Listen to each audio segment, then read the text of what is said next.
Hola a todos. Hoy es lunes, 8 de diciembre de 2025, y nuestro querido amigo, nuestro hermano, está aquí. Larry C. Johnson está con nosotros. Bienvenido de nuevo, Larry. ¿De quién hablas de mí? De acuerdo, aceptaré tus elogios. Muy amable por tu parte. Larry, déjame empezar con la NSS de Trump, la Estrategia de Seguridad Nacional. Es increíble cómo se puede comparar con lo que fue durante la administración Biden. Uno de los temas centrales era la OTAN, cómo la OTAN se está fortaleciendo. Y ahora mismo se percibe un cierto cambio en la forma en que la administración Trump ve el conflicto en Ucrania y, en consecuencia, la situación con la OTAN. ¿Cuál es tu interpretación de las políticas de la nueva administración, la administración Trump? No es del todo nueva, pero en términos de seguridad y demás. Well, this security strategy. I'll put this in terms of human relationships. Lo pondré en términos de relaciones humanas. Esto es como una pareja que ha estado junta durante, quizá 70 o 80 años, y uno de los dos acaba de enviarle una carta al otro, diciendo básicamente, creo que deberíamos empezar a ver a otras personas. Así que tienes la carta escrita y básicamente van a divorciarse. Ahora bien, ¿van a dejar realmente de dormir juntos?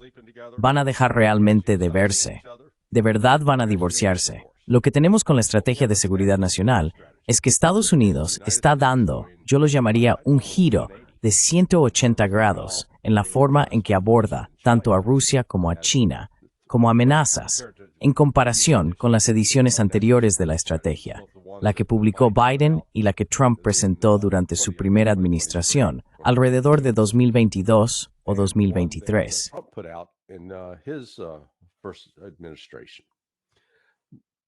Boy, Europeans are having a meltdown.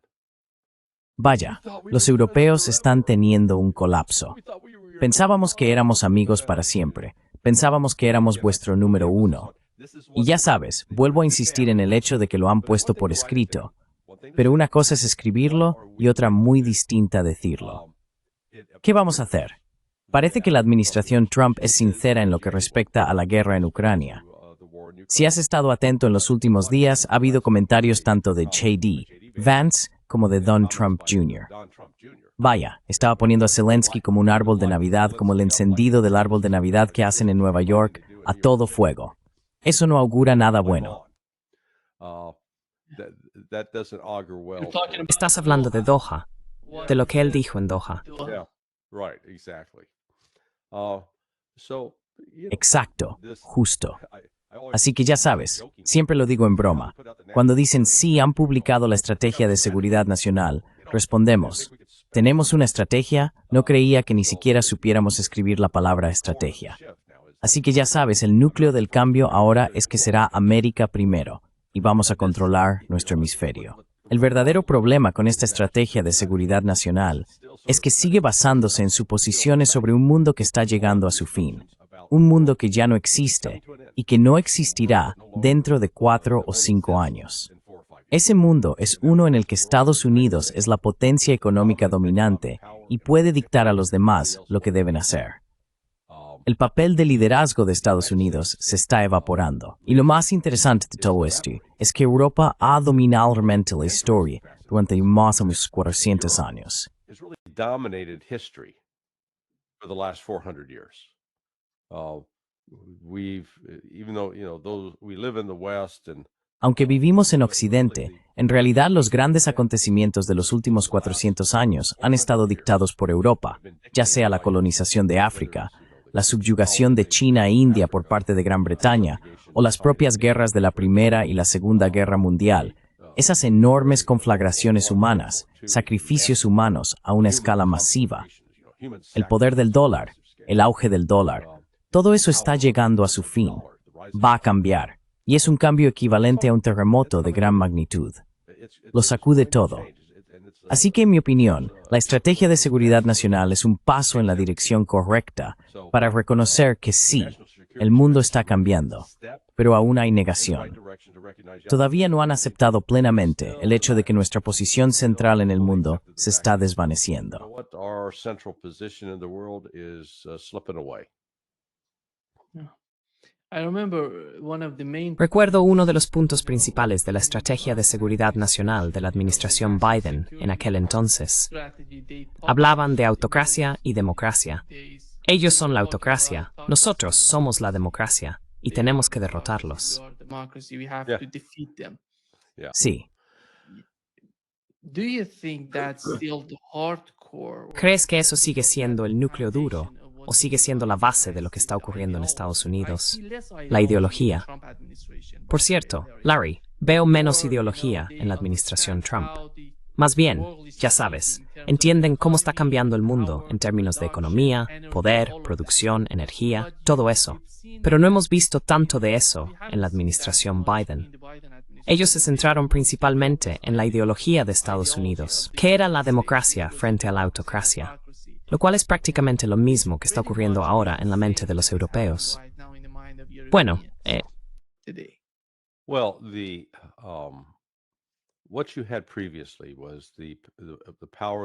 Lo que había antes era el poder de los neoconservadores, ambos sosteniendo la idea de que Estados Unidos podía gobernar el mundo. Ya sabes, que podíamos imponer las condiciones y el resto del mundo tendría que seguirlas, maldita sea, junto con una política centrada en Israel. Quiero decir, todavía lo vemos, Dios, especialmente en Alemania. Me resulta asombroso que, ya sabes, Friedrich Merz se esté acercando a Bibi Netanyahu. Pero de nuevo, hubo un cambio con Trump, su lema de América primero. Y otra vez, suena genial en la campaña electoral. Pero ¿cómo se traduce eso en acción? Las acciones que Trump ha tomado hasta ahora, en realidad, han sido perjudiciales para América primero. En el ámbito de la política exterior, ha subordinado a América primero a Israel primero. America first to Israel first. And that has created a backlash in the United States. Y eso ha generado una reacción en Estados Unidos. Es auténtica, con una oposición creciente a esa idea. En el frente económico, cuando decidió imponer aranceles, de nuevo, intentando, ya sabes, y estoy de acuerdo con su objetivo general declarado, hay que relocalizar la base industrial de Estados Unidos. En lugar de permitir que las corporaciones, o más bien, en lugar de mantener este sistema que hemos establecido en el que las corporaciones están incentivadas a generar beneficios para sus accionistas, toman una planta de fabricación, digamos en Waterloo, Iowa, y la trasladan a México. Y cuando hacen eso, los estadounidenses que trabajaban en esa fábrica se quedan sin empleo.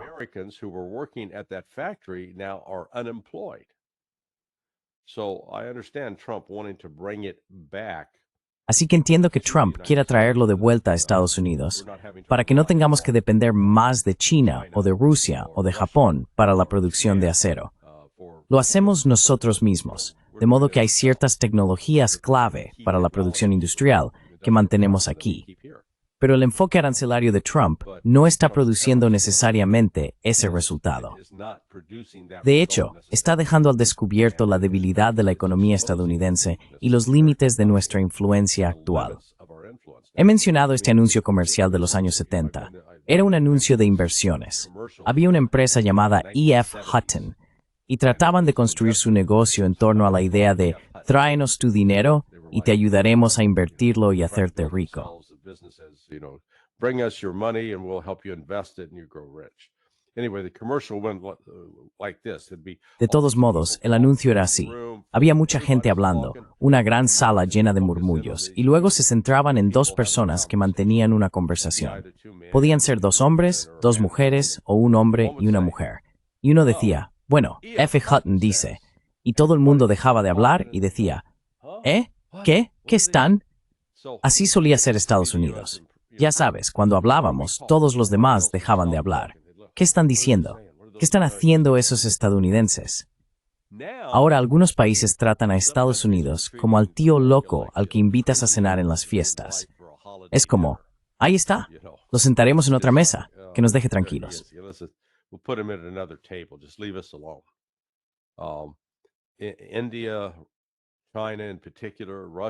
India, China en particular, Rusia, Irán, Vietnam, todos estos países ahora, incluso Brasil, están buscando salirse de la red de control de Estados Unidos. Todavía quieren mantener relaciones con Estados Unidos, pero están cansados de ser intimidados. Y eso se ha convertido, ya sabes, en la política estadounidense, la intimidación. Y sí, una cosa es ser el matón, cuando realmente tienes el control y la gente no puede defenderse. Pero Estados Unidos está descubriendo que sí pueden defenderse. Quiero decir, mira la retórica con respecto a la India. Sí, vamos a aislarte, vamos a perjudicar a Rusia. No vamos a permitir que la India compre más petróleo a Rusia. Vamos a sancionarte. ¿Qué hizo la India? We're going to sanction you. What did India do? They're still buying the oil. Didn't stop. China didn't stop. Siguen comprando el petróleo. No se detuvieron. China no se detuvo, a pesar de las afirmaciones occidentales de que lo hizo. No es cierto. Así que es el fin del dominio estadounidense. Estados Unidos no va a desaparecer, pero va a tener que adaptarse a un nuevo papel. Ya sabes, quizá deberíamos intentar llevarnos bien con la gente en lugar de invadirla.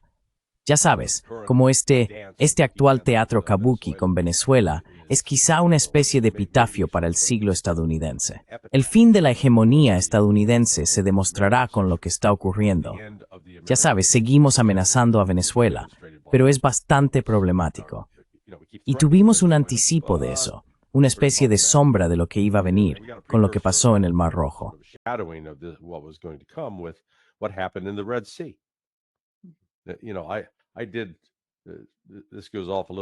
Sabes, esto se desvía un poco del tema, pero hice un debate con Grok y con DeepSeek.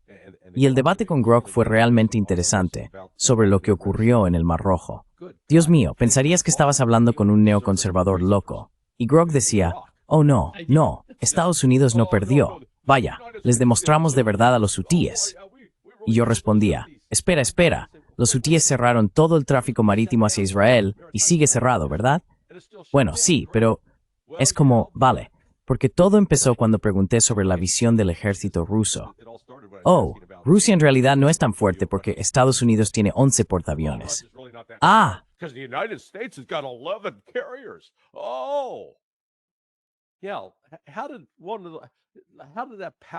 Sí, ¿cómo demostró ese poder de un portaaviones su eficacia en el Mar Rojo? ¿Obligamos a los hutíes a rendirse? No. ¿Reabrimos el Mar Rojo? No. ¿Estábamos muertos de miedo de que hundieran uno de nuestros portaaviones con lo que se describía como misiles hipersónicos? Puedes apostar que sí. Aterrados. Así que todo el modelo que Estados Unidos ha estructurado, esa capacidad de defensa basada en un portaaviones, francamente, es como decir, sí, tenemos una caballería móvil. Ah, ¿te refieres a tanques? No, tenemos caballos. Sí, no resisten bien contra la ametralladora. Ahí es donde estamos. Estamos en un periodo de transición. Perdón por el largo discurso.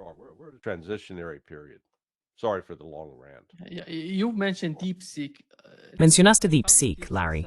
Encontré que DeepSeek es de alguna manera diferente de Grok y ChatGPT. No mucho, solo un poco. Fue increíble. Me sorprendió un poco cómo estos motores parecen coordinar de alguna manera. Bueno, no es tanto como cenando. Es de forma en skin tamos gurias. Sí. Till una pensaría, en alguna tariffiramsti, tinskig rismime guahati diferente de Grok. Bueno, digamos que tienes 4 cestas de especias. Tienes una cesta de pimienta negra, una cesta de sal y una cesta de guindillas rojas. Dejémoslo en 3. Si tu algoritmo dice, sal y recopila esta información, y estás recogiendo principalmente de la cesta de guindillas rojas, tomando solo una pizca de la cesta de sal y nada de la cesta de pimienta negra, ¿te va a sorprender que sepa guindillas rojas? Eso es exactamente lo que está ocurriendo.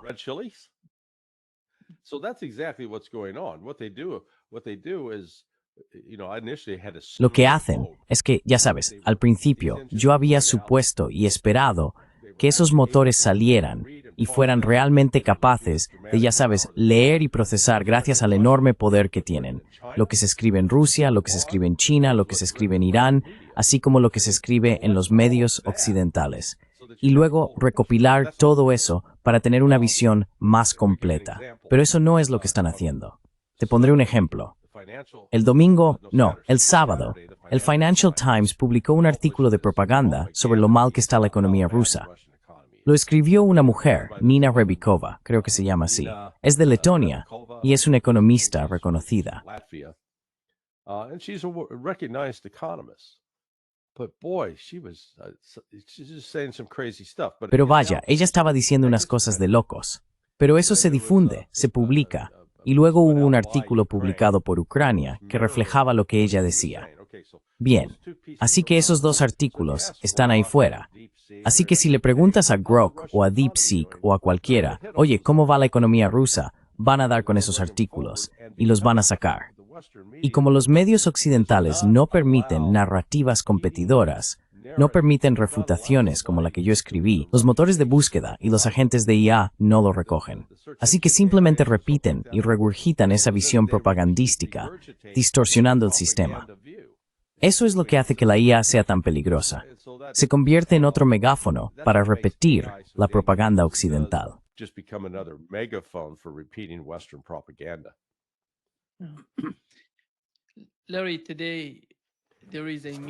Larry, hoy hay una reunión en el Reino Unido. Todos estos europeos se están reuniendo para hablar sobre la situación en Ucrania. Parece que el tema principal a tratar son los activos rusos. Y quieren usar esos activos para, están hablando de préstamos de reparación, entregándolos a Ucrania. Lo que me pareció sorprendente, y de algún modo inesperado, fue que Polonia no fue invitada a la reunión.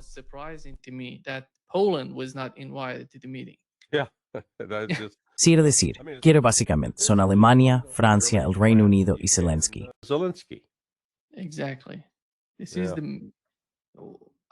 Exactamente.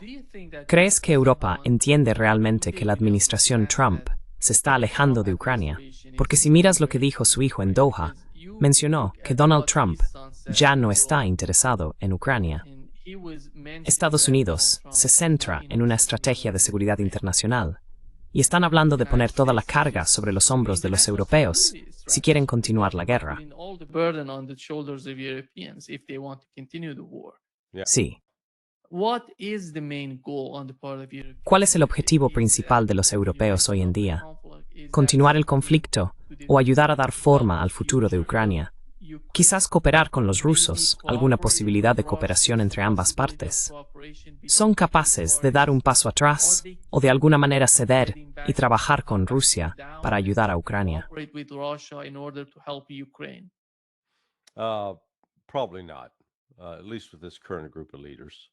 Probablemente no, al menos con este grupo actual de líderes.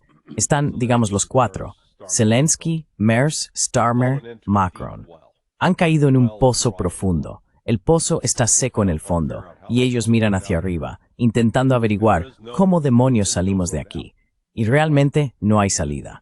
La idea de que, vamos a confiscar y empezar a gastar los 300.000 millones de Rusia. Tienes a Bélgica diciendo, no, espera un segundo, no puedes hacer eso. Porque si intenten y no verlo, queda comedia económicamente. Han firmado un acuerdo de tratado con Rusia. They have signed a treaty agreement with Russia. Under that treaty agreement, this kind of action would precipitate. En virtud de ese acuerdo de tratado, este tipo de acción desencadenaría un esfuerzo de mediación y, según el derecho internacional y todo lo demás, Bélgica perdería.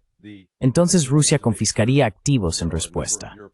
Los rusos han dejado claro que varios bancos y empresas europeos tienen activos en Rusia. Hasta ahora, Rusia los ha dejado en paz.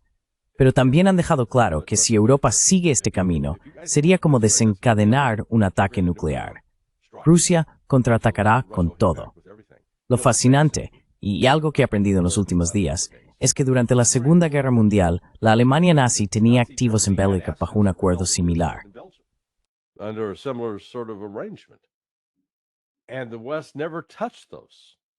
Y Occidente nunca tocó eso. Los dejaron tranquilos durante la Segunda Guerra Mundial, y te aseguro que lo que ocurría entonces era mucho más intenso que lo que pasa ahora.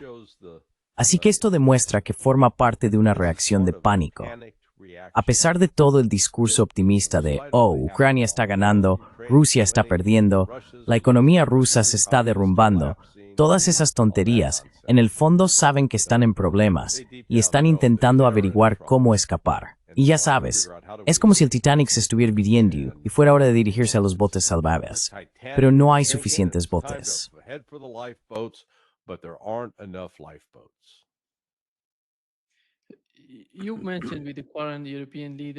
Mencionaste que con los actuales líderes europeos sería casi imposible trabajar con los rusos. Pero, ¿cuánto tiempo tardará Europa en entenderlo? Porque si miras a Estados Unidos hoy y lo comparas con la época anterior a la llegada de Donald Trump al poder, vemos una especie de cambio radical en la forma en que ven a Rusia. Hablan con Rusia. Europa ya no está en ese punto. Bueno, seamos claros. Eso es ideológico, Larry. ¿Es ideológico? Es algo de lo que creen que se beneficiarían a largo plazo. Estoy hablando del liderazgo, no del pueblo europeo. Bueno, como señalas, así es. Esta generación actual de líderes en Europa, en su mayoría, está tan desconectada de la realidad y tan atrapada en fantasías que las posibilidades de reconciliación o incluso de hablar con los rusos, con Putin o con los distintos diplomáticos están fuera de toda cuestión. Tienes a Orbán y a Fico, que ya sabes son cuerdos y racionales, pero como vimos el otro día con la UE, tanto von der Leyen como Kaja Kallas están hablando de imponer más sanciones a Rusia y de asegurarse de que no compremos más de su asqueroso y barato petróleo y gas.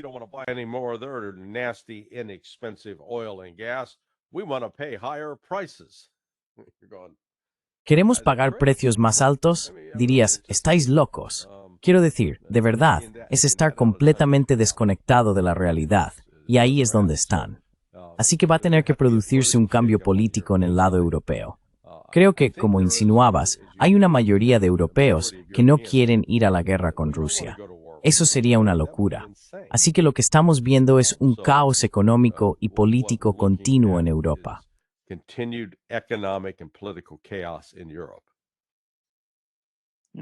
Sí, esto es lo que dijo Donald Trump sobre Zelensky.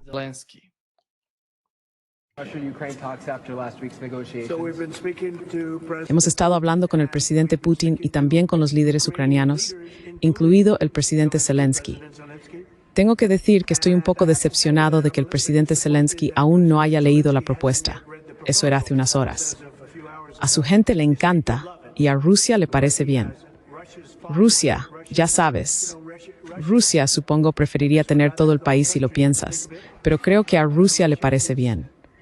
No estoy tan seguro de que a Zelensky le parezca bien. A gente le encanta, pero él no la ha leído. Así que tendrás que explicarme eso, Jeff. Larry dice que Zelensky no lo ha leído. ¿Pero qué es 28 puntos? No es tanta lectura.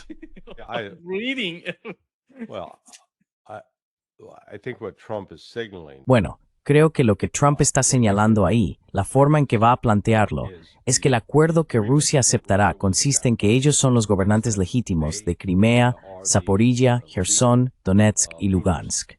Y la manera en que Trump lo presentará será: conseguimos que Rusia aceptara no quedarse con toda Ucrania. En su lugar, logramos que se conformaran con solo estos 5 territorios.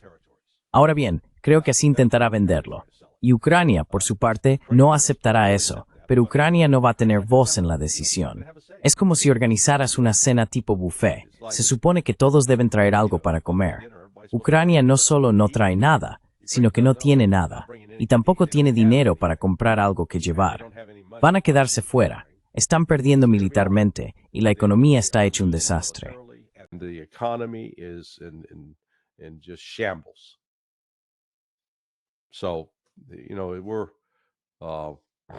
Así que, ya sabes, estamos viéndola morir. Ahora bien, ¿tardará 1 mes, 3 meses, 6 meses? Cualquiera que haya trabajado en el ámbito médico sabe que hay personas que reciben el diagnóstico de una enfermedad terminal, por ejemplo, cáncer, y les dicen: te queda tanto tiempo de vida. A veces mueren al día siguiente, otras veces viven 4 o 5 años más de lo previsto.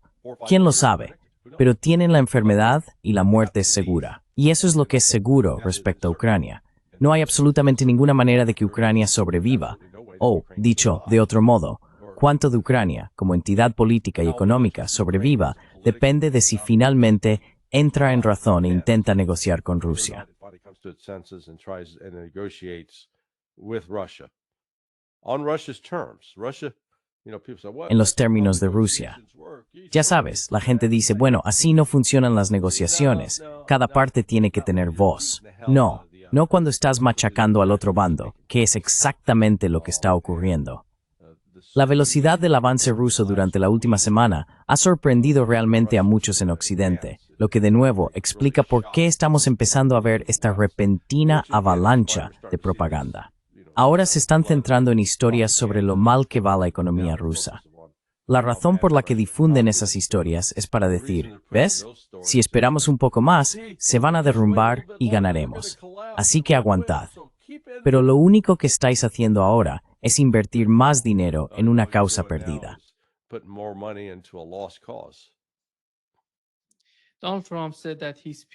Donald Trump dijo que su gente, se refiere a la gente de Zelensky, aprueba el plan. Está intentando trazar una línea entre Zelensky, las personas que trabajan con Zelensky y el propio Zelensky. ¿De quiénes está hablando? ¿Se refiere a Umarov? No lo sé. No, creo que esas son personas imaginarias que viven en su mente. Ya sabes, quizá está hablando de Klitschko. Tal vez está hablando de Zaluzhny.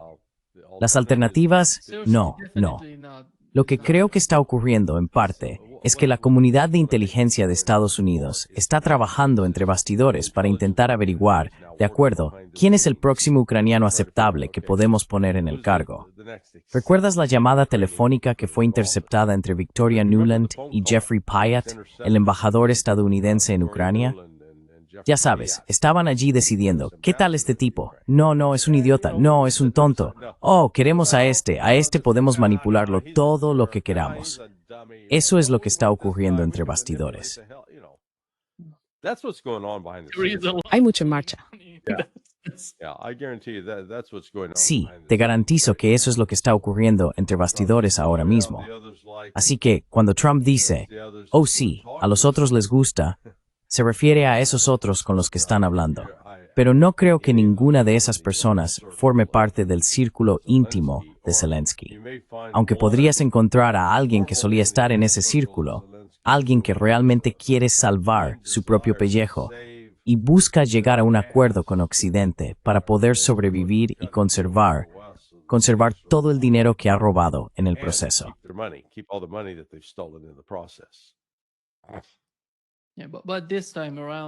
Pero esta vez, Larry, ¿recuerdas lo que dijo Victoria Nuland en aquella llamada? Dijo que se fastidian los europeos.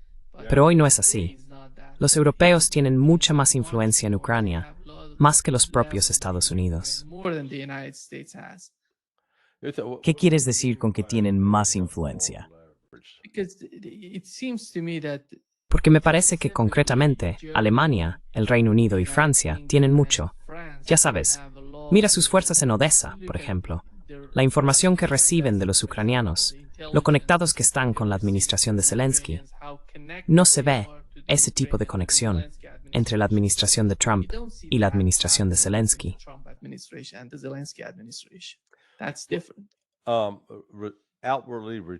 Eso es diferente. Exteriormente, retóricamente por parte de Trump, no. Pero no descartaría un apoyo continuo de la CIA a través de Budanov a Ucrania. No hemos renunciado por completo. Si Trump realmente se tomara en serio poner fin a esto, bastaría con decirle a Ucrania, de acuerdo, no más dinero, no más inteligencia, y ordeno a la CIA que retire a su personal. Eso marcaría un final muy rápido para Ucrania. Ucrania no tiene los medios, ni tampoco Europa. Europa, no el dinero. Y usa la capacidad industrial. Todo por su propósito de palabras. All Europe has is a bunch of words.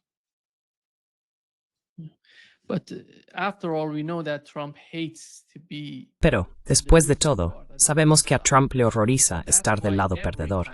Por eso, cada vez que habla de la guerra en Ucrania, dice, es la guerra de Biden, no la mía. Me parece que esa es una de las principales razones por las que sigue implicado en el conflicto en Ucrania, porque de algún modo, la administración, el establishment, le dijo que si se retiraba de Ucrania, la derrota se le atribuiría a Donald Trump, no a nadie más en Europa. Donald Trump es un mal padre de acogida. Ya sabes, los padres de acogida se hacen cargo de niños que nacieron de otras madres y otros padres. Born to other mothers and fathers, and so now they become the surrogate mother or father. Y así ahora se convierten en la madre o el padre sustituto. Por eso digo que es un mal padre de acogida. Tienes a este niño viviendo contigo. Tienes que alimentarlo, vestirlo, educarlo, mantenerlo, y cada día le dices a la gente, este no es mi hijo. Este niño pertenece a otra persona. Esta no es mi guerra. Esta es la guerra de Joe Biden. Bueno, puedes decir eso, pero el niño vive contigo. No vive con ellos. Exactamente. Así que ya sabes, puedes fingir todo el día que esto pertenece a Joe Biden. You can pretend all day long that this belongs to Joe Biden. Does not change the fact that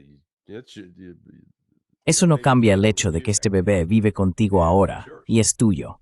Ese es uno de los dilemas a los que se enfrenta Trump. Todavía está un poco en negación, pero empezamos a ver cierto movimiento. Kellogg está siendo apartado. Don Jr. se está pronunciando en la reunión de la OHA y J.D. Vance ha vuelto a mostrarse muy duro con los europeos.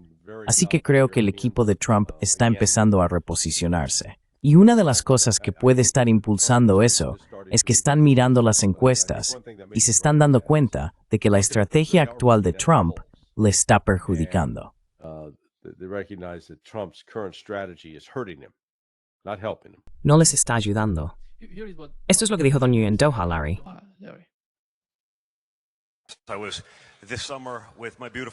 Estuve en Mónaco este verano con mi hermosa novia Bettina. Íbamos conduciendo por ahí y en un día cualquiera alrededor del 50% de los superdeportivos, los Bugatti, los Ferrari, todos ellos, tenían matrícula ucraniana. ¿De verdad creemos que esa riqueza se ganó en Ucrania? Estuve en Ucrania hace 20 años, no es que hubiera mucha riqueza allí. Y sin embargo, ves que detienen al número 2 por robar cientos de millones de dólares. Se oyen todos los rumores sobre lo que está pasando. Cuando veo que todas las matrículas de los superdeportivos en Mónaco son ucranianas, me dice que los ricos huyeron. Dejaron que lo que consideraban la clase campesina librara la guerra. No había ningún incentivo para detenerse, porque mientras el tren del dinero siguiera llegando y ellos siguieran robando de él, nadie auditaba nada. Los líderes, los que tomaban las decisiones, no hay diferente Putin. New Sealfords Hus de los oligarcas estaban luchando.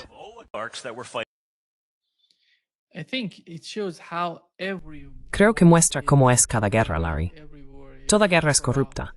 Y como estas personas de todo el mundo que abogan por la continuación de la guerra, se están beneficiando de lo que está ocurriendo, de esta miseria que sucede en Ucrania. Hey, war is a great financial Oye, opportunity. la guerra es una gran oportunidad financiera. Se hacen fortunas. Y mientras no seas tú quien reciba la violencia, vaya, es algo estupendo. Así que ya sabes, esto de Trump Jr. es una señal. Quiero decir, no va a salir a decir eso sin haber hablado con su padre al respecto. Así que se están preparando para deshacerse de Zelensky. Y Zelensky está intentando averiguar si puede llegar a un acuerdo y si los europeos pueden salvarle. Pero, ya sabes, los europeos no poder militar. You know, the Europeans don't have the military power. You know, as I think we mentioned on the Friday show. Sabes, como creo que mencionamos en el programa del viernes o quizás hace una semana, el ejército alemán, el francés y el británico juntos suman menos de 500,000 efectivos. Y sin embargo, una de las 28 propuestas que estaban impulsando era hacer que el ejército ucraniano tuviera 800,000. ¿Los ucranianos tienen qué? ¿Unos 19 millones de personas que quedan en el país? Simplemente no tienen los recursos humanos. Así que todo esto es, diría yo, mucho postureo desesperado. La realidad acabará imponiéndose algún día y reconocerán que no hay nada que puedan hacer. No es como si, simplemente aumentando la producción de un sistema de defensa aérea en Occidente, pudieran entregarlo en cantidad a Ucrania y todo fuera bien.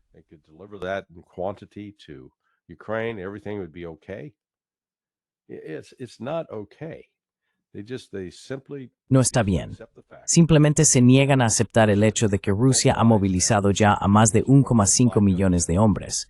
Bueno, no todos movilizados. Han reforzado el ejército mediante el servicio militar obligatorio, el reclutamiento y la movilización parcial. Y Ucrania simplemente no tiene la mano de obra para reemplazar o contrarrestar eso. Incluso si aceptamos la noción convencional de que una fuerza defensora tiene ventaja sobre una fuerza atacante, que el atacante necesita de 3 a 4 veces más soldados que el defensor, ya hemos superado con creces esa proporción. Rusia probablemente tenga entre 7 y 8 veces más efectivos que Ucrania.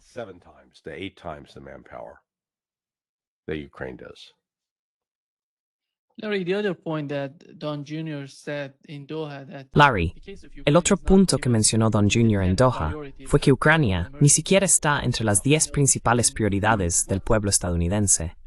Sabes, no creo que nunca haya sido realmente una de las prioridades de los votantes, ya sean demócratas o republicanos. ¿Alguna vez han tenido a Ucrania como prioridad? ¿Alguna vez les ha importado Ucrania?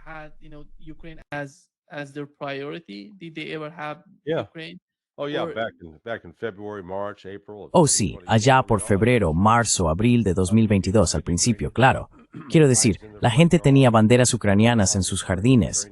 Los miembros del Congreso llevaban banderas ucranianas en las solapas. Los medios no paraban de darle bombo. Ahora, en cuanto a los informes sobre lo que ocurre en Ucrania, nada. Si no hablamos de ello, no existe. Lo han convertido en un club de la lucha. ¿Cuál es la primera regla del club de la lucha? No se habla del club de la lucha. Y la segunda regla, no se habla del club de la lucha. Y así es en lo que se ha convertido.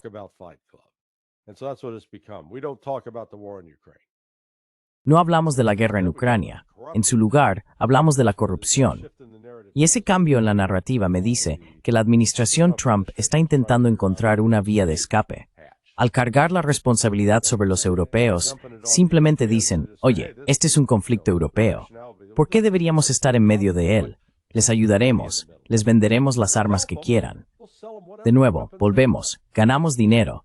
Todo gira en torno al dinero. Ya sabes, dinero, dinero, dinero, dinero, dinero.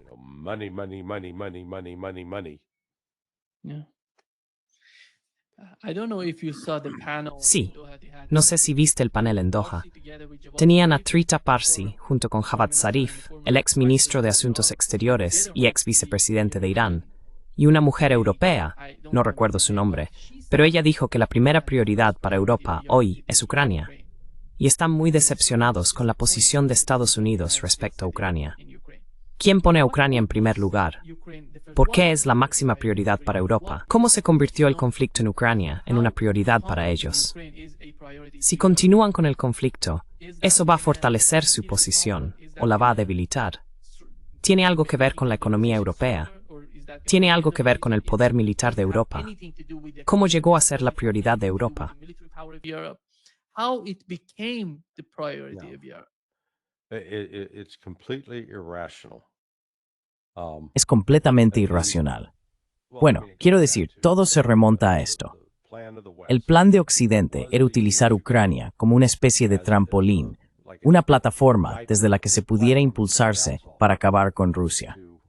Creo que el objetivo a largo plazo siempre ha sido asegurar el control de la gran riqueza y los recursos naturales de Rusia. Eso es lo que estaba ocurriendo en los años 90, cuando la economía rusa se derrumbó y estalló una historia de horror entre los rusos. Mientras tanto, a los europeos les iba bastante bien. Había oligarcas europeos y estadounidenses que se aliaban con oligarcas rusos, la mayoría de ellos judíos.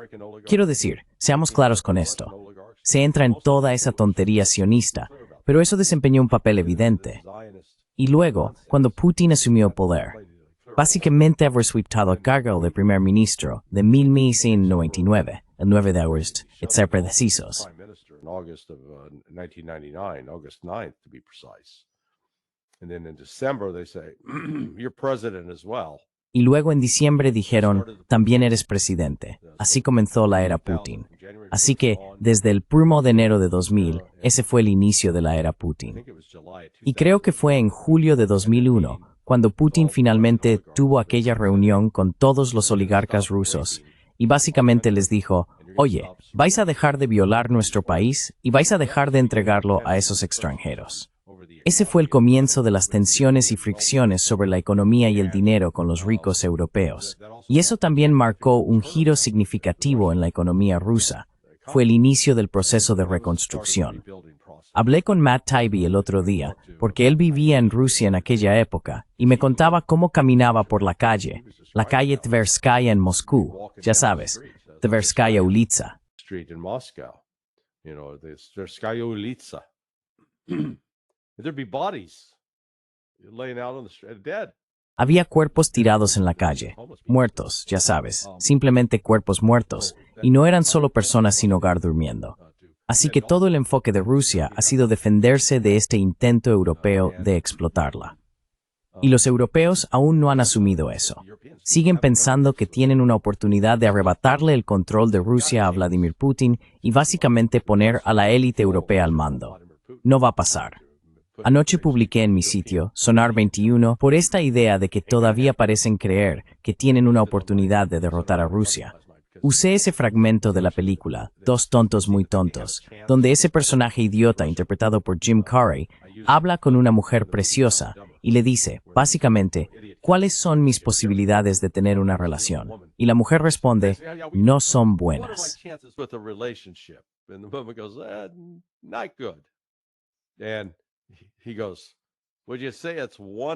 Y él dice, ¿dirías que es una entre 100? Y ella responde, es más bien una entre 1,000,000. Y ves la cara de Carrey, entonces todavía tengo una oportunidad. Eso es Europa. Están intentando que una apuesta de una entre 1,000,000 les salga bien. Pero si das un paso atrás y los observas, te preguntas, ¿qué tan fuertes son financieramente? Sospechaba la verdad de lo que voy a decir, pero pude confirmarlo. De todas las naciones industriales del mundo, todas las que producen y fabrican bienes, y estamos hablando de las mayores economías, la que tiene la menor proporción de deuda respecto al PIB, lo que significa que no están pidiendo mucho dinero prestado, que no están endeudados hasta el cuello, es Rusia. Mientras tanto, Francia, Alemania y el Reino Unido ven cómo su deuda aumenta rápidamente y su base industrial se reduce.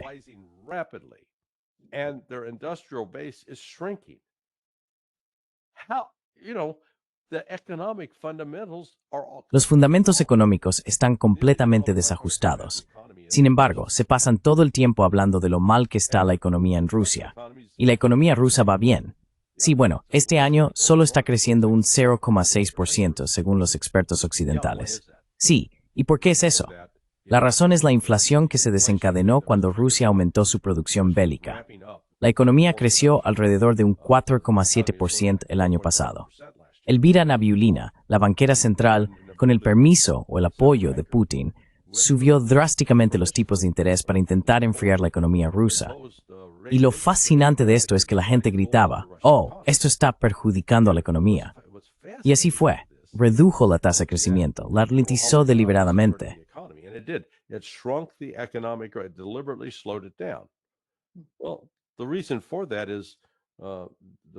Bueno, la razón de eso es que el liderazgo ruso recuerda que en la década de 1990 hubo 2 periodos de hiperinflación que devastaron por completo a la población. En aquel entonces, la gente no podía encontrar trabajo. Había profesionales titulados, incluso obreros de fábricas que no conseguían empleo.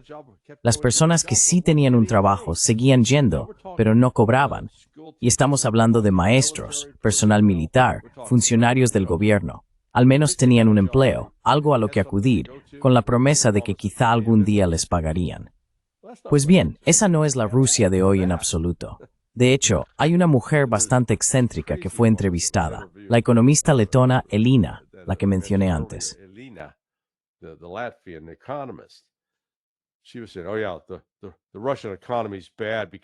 Ella decía, sí, la economía rusa va mal porque no tienen suficientes trabajadores. Su tasa de desempleo es del 2,3%. Vaya, en otras palabras, hay muchos empleos, simplemente no hay suficientes personas para hacerlos. Sí, eso es malo. Claro, preferiríamos estar en una situación en la que no hubiera empleos y la gente hiciera cola buscando uno. Sí, eso sería mejor. Te dan ganas de agarrarla y decirle cállate. Y luego dice que los salarios crecieron un 20%. A ver si lo entiendo. Me estás diciendo que la inflación está aumentando y aún así, los salarios de la gente están subiendo. Así que, básicamente, tienen más dinero para gastar, lo que significa que el impacto inflacionario en una familia es mínimo. Rusia reconoce que es un problema y está tomando medidas correctivas. ¿Qué está haciendo Occidente? What's the West doing?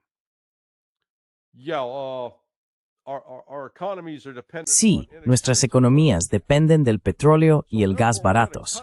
Así que, por lo tanto, vamos a aislarnos de la fuente de petróleo y gas baratos y vamos a comprar petróleo y gas más caros, lo que significa que los precios van a subir drásticamente, excepto que nuestras fábricas se están marchando a lugares como Estados Unidos y otros sitios. Eso no es una estrategia para la victoria, es simplemente una locura. Quiero decir, lo estás viendo, ¿sabes? No sé, cuando has leído historia en el pasado, observando por qué las naciones toman ciertas decisiones, y con el beneficio del paso del tiempo puedes mirar atrás y decir, vaya, eso fue una locura. ¿En qué estaban pensando? Estamos en una de esas épocas ahora mismo, en las que las decisiones que se están tomando en Occidente son irracionales. decisions being made in the West are irrational. Yeah. Larry, here is what Turkey. Larry, esto es lo que dijeron Turquía y Faisal, el ex jefe de inteligencia saudí, sobre Israel. That Israel Dijo que la mayor amenaza para la región, la verdadera amenaza para su estabilidad, es Israel, no Irán. Recuerdo que antes del conflicto, antes del 7 de octubre, el liderazgo en Arabia Saudí consideraba que Irán era uno de los principales problemas de la región. Pero hoy el tono ha cambiado por completo. Si miras a Doha, a la naturaleza y el tono de las conversaciones que tienen lugar allí, se percibe, se nota que está ocurriendo algo importante. ¿Cuál es tu comprensión de Israel hoy, del Estado de Israel y de lo que ha sucedido durante la guerra, el genocidio en Gaza? Parece que eso ha cambiado por completo la mentalidad de la gente y del liderazgo en Oriente Medio hacia Israel. Well, let's call it national Bueno, unity llamémosla unidad nacional en Israel, ha sido, creo, destruida. Aunque existe, creo, un consenso general entre la mayoría de los israelíes de que no quieren un Estado palestino y quieren destruir a los palestinos, el orgullo nacional que antes era común entre la mayoría de los israelíes, casi una arrogancia, se ha fracturado. Hay divisiones graves. Incluso se ve ahora que Netanyahu ha tomado algunas medidas para intentar reprimir y castigar a un sector de los colonos. Así que Israel se enfrenta a una división política significativa en lo que respecta a sus propias políticas internas. La economía en Israel se mantiene a flote gracias a los gobiernos extranjeros, especialmente Estados Unidos, que envían dinero. by foreign governments, in the United States in particular, sending money. On its own, it's been weakened significantly. Por sí solo, se ha debilitado significativamente. Así que esto es un caos continuo. Y mantengo que Israel, cuando sigue intentando actuar militarmente, no hace más que aumentar la presión sobre sí mismo. Y bueno, quiero volver y reiterar un punto que mencioné la semana pasada. Cuando se observa el territorio de Gaza, son básicamente 350 kilómetros cuadrados. Los israelíes la tienen rodeada por todos lados. Movilizaron a 300,000 soldados y, aún así, no han logrado derrotar a Hamas en esa pequeña zona. Al mismo tiempo, han lanzado operaciones militares en Líbano y Siria. Compárese eso con el pasado mes de noviembre. Rusia capturó un territorio el doble del tamaño de Gaza y no tenía 300,000 tropas concentradas en una sola área. Troops in one small area. They were spread out along a 1,000-plus-mile line of contact. Estaban desplegados a lo largo de una línea de contacto de más de 1,000 millas. Así que Israel sigue aferrándose al mito de que puede abrirse camino a golpes en esta situación, que puede matar a suficiente gente, mostrar suficiente fuerza militar y, en última instancia, imponerse. Yo sostengo que es justo lo contrario. Siguen haciéndose daño a sí mismos. Ahora se han aislado. Y ya sabes, los saudíes. Trump siempre apostó a que podría lograr los acuerdos de Abraham, lo cual era una idea inteligente. Si conseguías que todos esos árabes del Golfo firmaran, diciendo sí, vamos a reconocer a Israel y a no tratarlo como un paria, entonces ese era un camino hacia la paz. Pero ya sabes, ese barco ya zarpó. No va a volver. That boat's now left. It ain't coming back. Just I forgot to Se me olvidó mencionarte algo. No sé si viste a Donald Trump recibiendo el Premio de la Paz, el primer premio de la paz otorgado por la FIFA. FIFA. Yeah. Sí pensé, por favor, Dios. Look, Mira el vídeo. Es simplemente increíble. amazing. I mean, that guy, Quiero decir, ese tipo, el presidente de la FIFA, vaya, eso sí que es hacer la pelota. Dios mío. Fue tan exagerado que daban ganas de decir, oye, vosotros dos, buscad una habitación, ¿vale? No deberíais mostrar ese tipo de afecto en público, el uno hacia el otro. Id a una habitación. Go get into a bedroom. Mr. President, this is your prize. Señor presidente, este es su premio de la paz. También hay una hermosa medalla para usted que puede llevar donde quiera. Yo voy a ponérmela ahora mismo. Por favor, den la bienvenida al primer ganador del Premio de la Paz de la FIFA, el 45 y 47 presidente de los Estados Unidos de América, el señor Donald J. Trump. The United States of America, Mr. Donald J. Trump, please.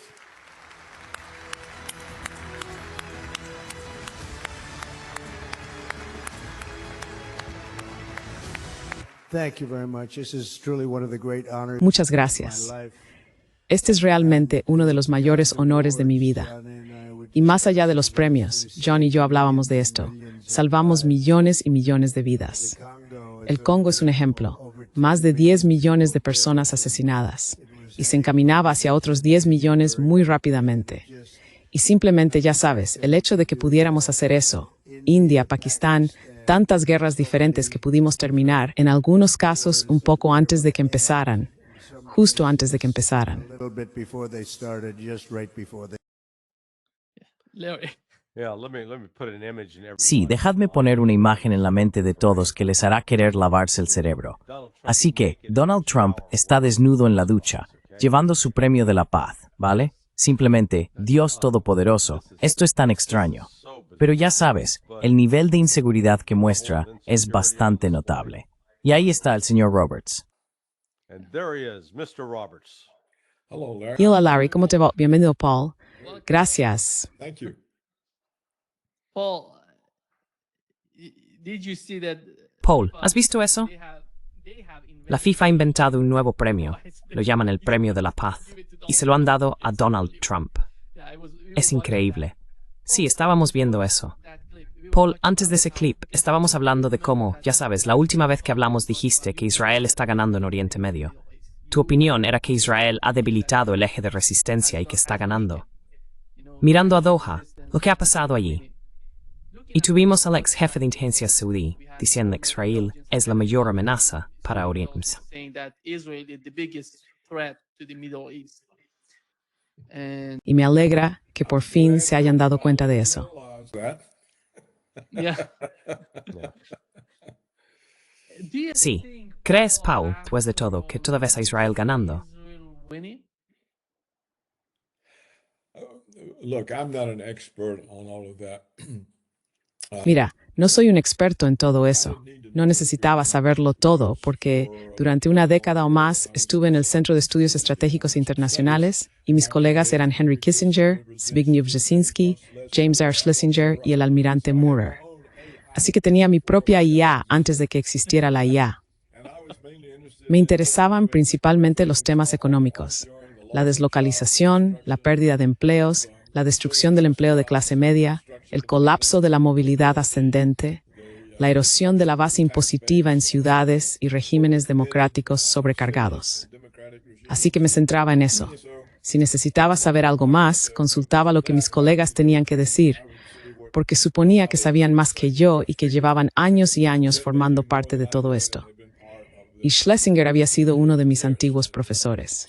Schlesinger had been one of my former professors, so I don't really know. But what Así que realmente no lo sé. Pero lo que veo en Oriente Medio es que pasamos 20 años destruyendo países árabes que Israel consideraba obstáculos para el gran Israel. Y nuestra destrucción de tantos países árabes y musulmanes ha inundado el mundo occidental de refugiados. Estamos desbordados por personas a las que expulsamos de sus propios países con bombas y todo lo demás, y Europa también. Y realmente es una cuestión Nos hemos destruido a nosotros mismos, al final, simplemente desplazando a las poblaciones étnicas blancas. Así que diría que Israel ha eliminado a todos los posibles oponentes excepto Irán. Y por supuesto, Irán no es árabe. Así que tendría que decir que, como destruimos a los enemigos de Israel bajo el pretexto de una guerra contra el terrorismo, pudieron usar el dinero, las vidas y las armas estadounidenses durante 2 décadas o más para deshacerse de los obstáculos a la expansión israelí. Get rid of constraints on Israeli expansion, and now we have Israel in southern Syria.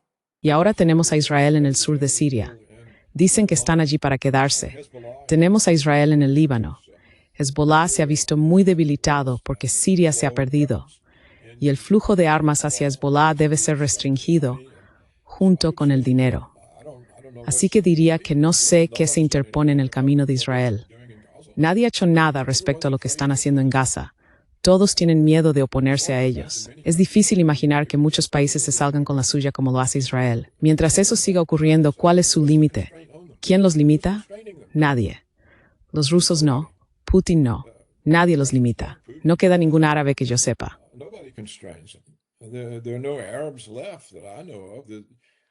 The Arab states that were in Los estados árabes que estaban en Libia, Irak y Siria ya no existen. En fin, no lo sé con certeza, pero esa es la impresión que tengo. Mientras todavía tenemos a Larry, me gustaría hacerle una pregunta, si no le importa. Claro. Quiero saber, Larry, ¿cuál es la importancia de la Estrategia Nacional de Seguridad Anual? ¿Es un documento importante? ¿Tiene autoridad? Sé que vino de Trump, pero ¿quién suele prepararlo? ¿Y qué significa? ¿Tiene algún peso real? Porque si lo tiene, me parece que Trump ha logrado algo grande e importante. Ha puesto a Estados Unidos y al mundo en un rumbo diferente, y eso debería reconocerse. Debería recibir crédito por ello. Así que quería saber, pensé que tú lo sabrías, si este es un documento importante o simplemente algo que se hace por rutina. something that people do. Well, yeah, in fact, Nima and I were talking about Bueno, sí, de hecho Nima y yo estábamos hablando de eso al principio de nuestra entrevista. I'm not sure who has No estoy seguro de quién lleva la iniciativa en redactarlo. Supongo que probablemente eso vendría del Consejo Nacional de Inteligencia, que solía encargarse de la redacción. Y cuando se redacta, por supuesto, la Agencia de Inteligencia de la Defensa participa, y también lo hace la Oficina de Inteligencia e Investigación del Departamento de Estado. Así que intervienen todos los distintos elementos de la comunidad de inteligencia. Pero también hay cierta aportación en materia de política. Creo que en este caso hubo mucha aportación de Elbridge Colby, que es el vicesecretario de Defensa o vicesecretario de Guerra ahora. Deputy Secretary of War now. He's the grandson of William Colby, who was director of the CIA. Es el nieto de William Colby, quien fue director de la CIA, el que reveló las joyas de la familia en 1976 o 1978. Es realmente un documento simbólico. Siempre bromeo diciendo que es uno de los pocos casos en los que el gobierno de Estados Unidos sabe escribir correctamente la palabra estrategia. Pero en cuanto a tener realmente una estrategia que se implemente, muchas veces se encuentra en contradicción. Así que no es un documento que dicte la política, solo tiene la capacidad de decir, de acuerdo, estas son nuestras prioridades. Y utilicé la analogía desde el principio. Esto es como una pareja que ha estado junta durante 70 años, y ahora Estados Unidos, uno de los miembros de la pareja, ha ido a decirle al otro, Europa, ¿sabes qué? Creo que deberíamos empezar a ver a otras personas. Es una especie de inicio de divorcio. Pero ya sabes, yo nací y me crié en Missouri, así que no primeros mind you, demostrármelo. Son software de texto papel o van a elección. Is this just words on paper, or is it going to be accompanied by action? And Y eso los quiero saber. yeah, and so when you go back, Sí, y entonces, cuando vuelves atrás y miras la estrategia que Trump plasmó en papel en 2017 y la estrategia que Biden implementó en el 22 y el 23, suelen acabar siendo palabras sobre el papel que en realidad no se traducen en una política sustantiva. Así que, policy. So One follow-up question. Una pregunta de seguimiento. Me parece un documento que es en cierto modo una repudiación de la doctrina Wolfowitz de la hegemonía estadounidense. Entonces, ¿cómo demonios salió eso del gobierno? Habría pensado que los neoconservadores seguían muy presentes en los círculos de política exterior estadounidense y desde luego en el Departamento de Guerra y el Departamento de Estado. Me preguntaba, ¿cómo consiguió Colby sacar eso? ¿Exceptions pues en algún tipo de research profesional enfrentarse a la doctrina de la hegemonía de Samaná? Taking on the hegemony doctrine by doing that. I learned from one of my first Aprendí de uno de mis primeros supervisores en el Departamento de Estado, quien me enseñó una lección muy importante. Cuando hablas de una política concreta, incluso si va a haber un cambio de política, la clave es convertirte en el redactor. Tú redactas el documento, porque si eres quien realmente ha escrito el documento clave del que todos parten, entonces puedes controlar la política. Así que creo que eso fue lo que hizo Colby. Creo que Colby realmente tomó el control del proceso para ser la voz principal. Y ya sabes cómo funciona la burocracia. Es una especie de corolario de la regla de oro. Los que tienen el oro son los que hacen las reglas.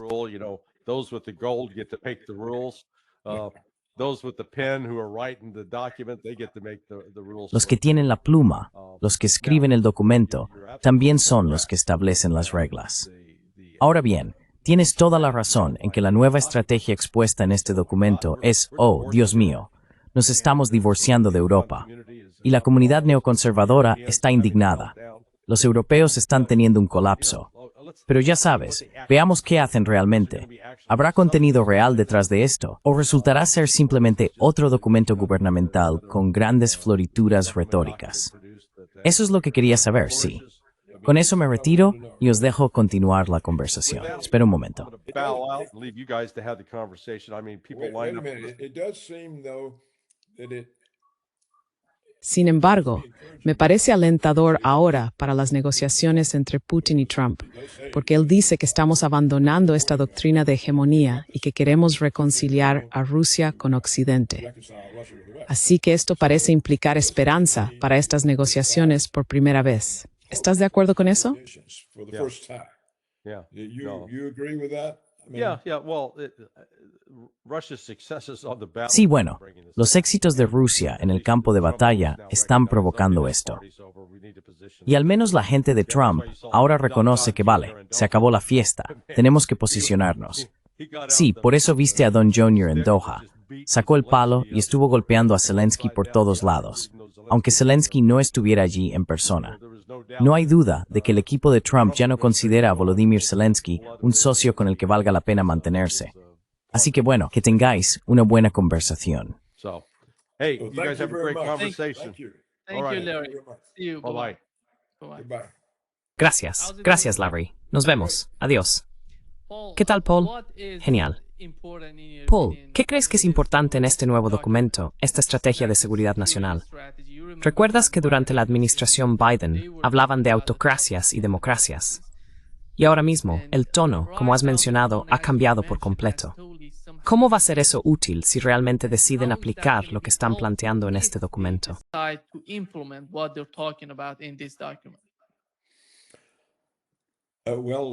It gets us off the path to nuclear war. Bueno, esto nos saca del camino hacia la guerra nuclear. Sabes, no se puede permanecer eternamente en conflicto con una potencia militar como Rusia, provocando, atacando y causando todo tipo de dificultades, sin que la situación acabe descontrolándose. Y como dije en mi artículo de esta mañana, si podemos tomarnos este documento en serio, entonces la Unión de Científicos Atómicos puede mover la manecilla del reloj del juicio final, que creo que ahora está a solo 1 o 2 segundos de la medianoche. Podrían retrasarla un par de horas. Eso sería un logro enorme si conseguimos salir de este camino hacia la guerra nuclear en el Gliadr desde que se declaró la doctrina Wolfowitz. The Wolfowitz doctrine was declared. And so, by abandoning this Y así, al abandonar este documento propenso a la guerra de hegemonía o política de hegemonía, hemos cambiado el rumbo del mundo. Y Trump está haciendo hincapié en la competitividad económica entre naciones, y en renunciar a esa pretensión de que podemos invadir a todo el mundo para llevar la democracia. de que podemos bombardear países para llevar la democracia y derrocar gobiernos para llevar la democracia. Así que esto supone un abandono de la política neoconservadora que ha estado vigente desde, creo, 1991. Yo lo veo como un cambio enorme, enorme, si es que realmente significa algo. Por eso quería preguntarle a Larry por qué él presta más atención a eso y está más en consonancia con su experiencia.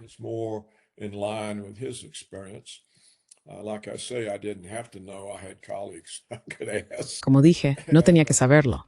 Tenía colegas a los que podía preguntar. Veo otras cosas muy importantes ahí. Rechaza todo el proceso DEI. Dice que si no tenemos nombramientos y empleos basados en el mérito, seremos superados por los países que sí los tienen. Y tiene razón. Nos están superando. También pensé que era una afirmación de que es legítimo tener nacionalidades étnicas. No hace falta ser una torre de Babel para estar justificado. En Saritz me pareció algo muy importante. Habla sobre la salud cultural y espiritual del mundo occidental. Y ver que ese tipo de puntos está cara en una estrategia de seguridad nacional me pareció asombroso.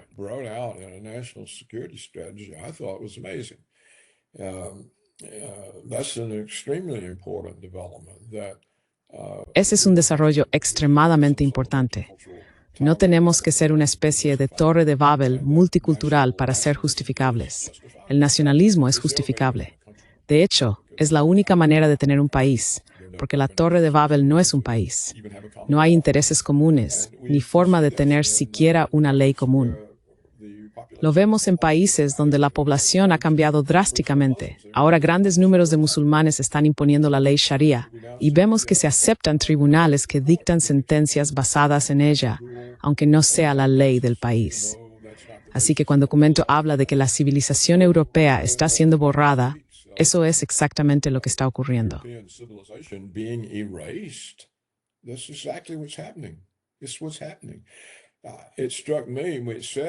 Es lo que está ocurriendo. Me impactó cuando dijo que en 20 años o menos Europa será irreconocible. Bueno, eso significa el fin de la OTAN.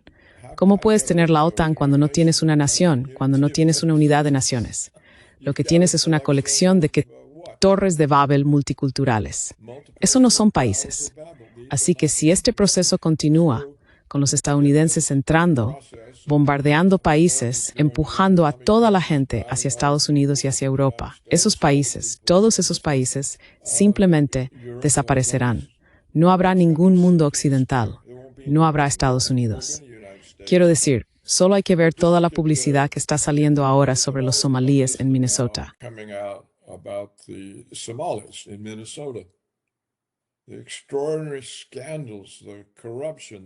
Los escándalos extraordinarios, la corrupción, la forma en que saquean los sistemas federales de pago y envían el dinero al extranjero a terroristas, todo esto está saliendo ahora en las noticias.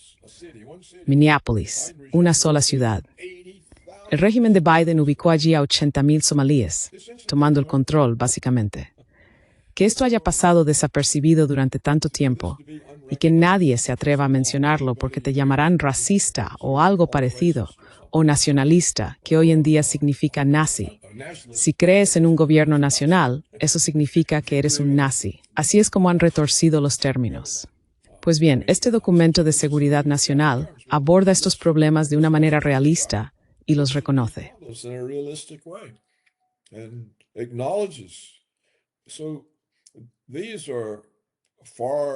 Estas son amenazas mucho mayores para Occidente que Rusia, China, Irán o cualquiera de las otras excusas que inventan para justificar un enorme armamento, del cual se llevan todo tipo de comisiones y disfrutan de una total falta de rendición de cuentas.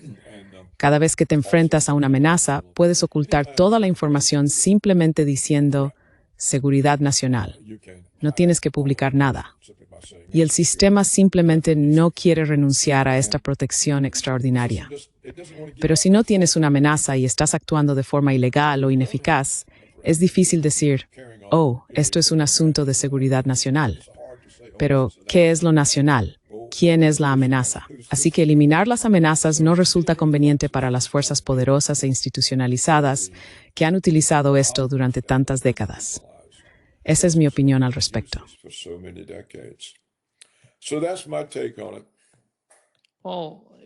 when you mentioned, Paul, cuando mencionaste a los inmigrantes, esas personas que no forman parte de la cultura dominante de un país, que van allí y quieren hacer algún tipo de cambio. Pero después de todo, mira, mencionaste Somalia. Mira Somalia, Libia, Siria, Irak, Afganistán.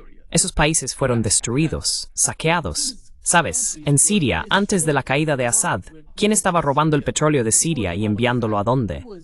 A Estados Unidos, por supuesto. Ese es el problema, Paul. Ese es el problema.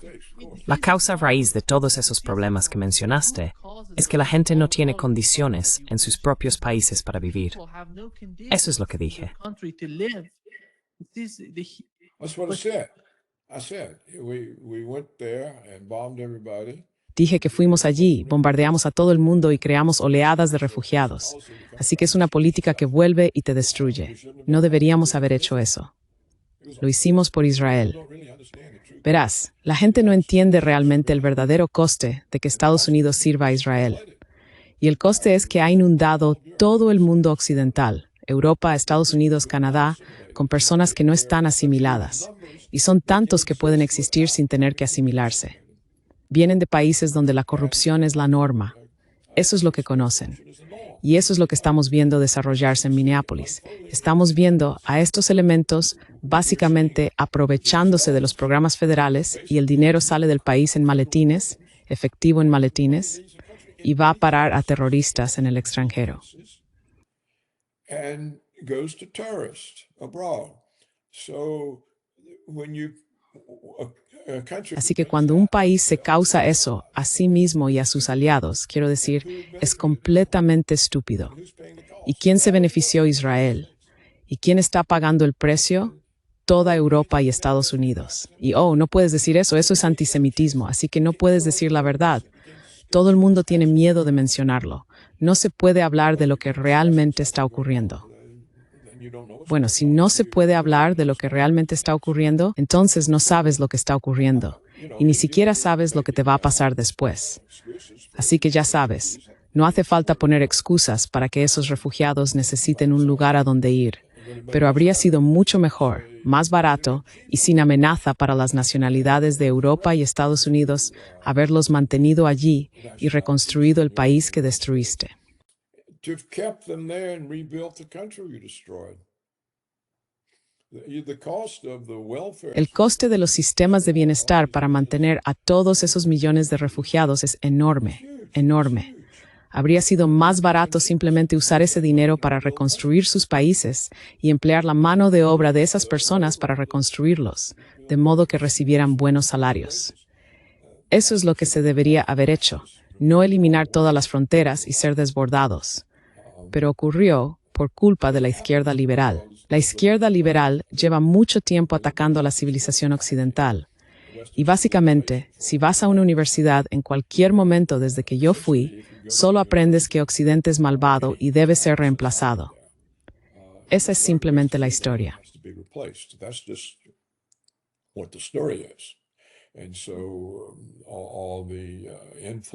Y así, toda la afluencia de personas extranjeras forma parte simplemente de sustituir a los llamados países malvados, supremacistas blancos, racistas y explotadores que supuestamente deben ser reemplazados. De modo que no hubo oposición intelectual ni ideológica a la invasión de los países occidentales. Y sin oposición, a nadie se le ocurrió pensar, ¿por qué no reconstruimos los países que destruimos de forma estúpida y malvada? Eso es lo que se debería haber hecho, y habría sido más barato. Solo hay que pensar en todas las facturas que los contribuyentes, ya agobiados de toda Europa y de Estados Unidos, están pagando para alojar a personas en hoteles, proporcionar atención médica, darles tarjetas de débito con dinero para que puedan mantenerse. Es un gasto interminable, y ahora los escándalos empiezan a surgir.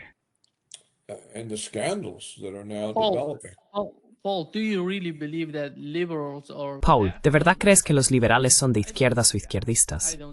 Yo no lo veo así. No lo veo. Sí lo son. Yo veo una combinación de todo, ya sabes, derecha, izquierda, y ya sabes, los liberales no son ni de izquierdas ni de derechas. Están de algún modo en el centro, y lo tienen todo en sus manos. Los liberales son... La izquierda no está en el poder, Paul. Sabemos que la derecha tampoco está en el poder. Ninguno de los dos. No veo que la izquierda haya estado nunca en el poder en Estados Unidos, ni la derecha. No veo que esas personas que votaron por Donald Trump estén en el poder.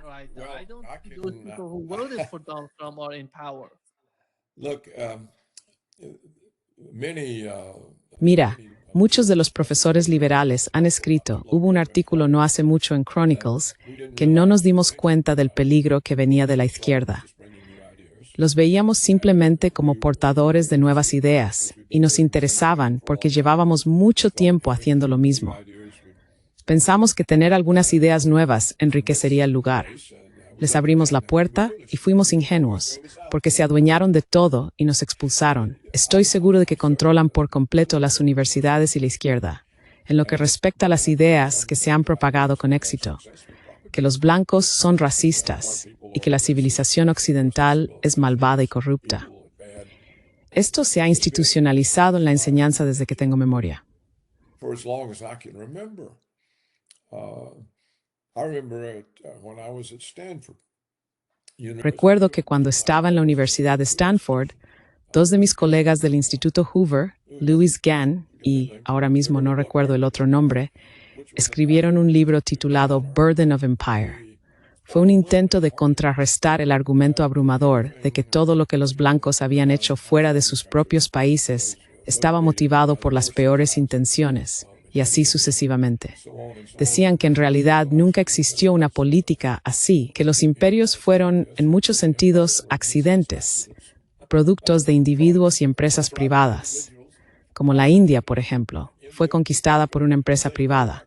No eran planes estatales, y atribuir todas esas políticas a algún tipo de plan para oprimir a las personas de piel oscura es un disparate. Eso fue alrededor de 1970, así que estamos hablando de hace unos 55 años. Ellos sentían que debían salir en defensa de la verdad sobre lo que fue mi feliz experiencia colonial. Y, por después, no han sido best, desde hace mucho tiempo. So it's been like that for a long time. In my opinion, ¿Cómo es, bueno, en mi opinión, qué está pasando en Estados Unidos? ¿Quién se va a beneficiar de estos inmigrantes? Son mano de obra barata para los oligarcas de Estados Unidos, para las grandes empresas. Paul, uno de los temas más importantes, uno de los mayores problemas en Estados Unidos hoy en día, la situación en Estados Unidos y la economía, es como todos esos empleos se trasladaron a China. ¿Quién hizo eso? Fue la izquierda. ¿De verdad crees que todavía tenemos izquierda y derecha, después de todo? Yo no veo izquierda y derecha, Paul. No lo veo. Porque mira la situación. Mencionaste Israel. Hay personas, ya sabes, progresistas y gente de MAGA, que en su mayoría están unidas en su forma de pensar sobre la política en Oriente Medio.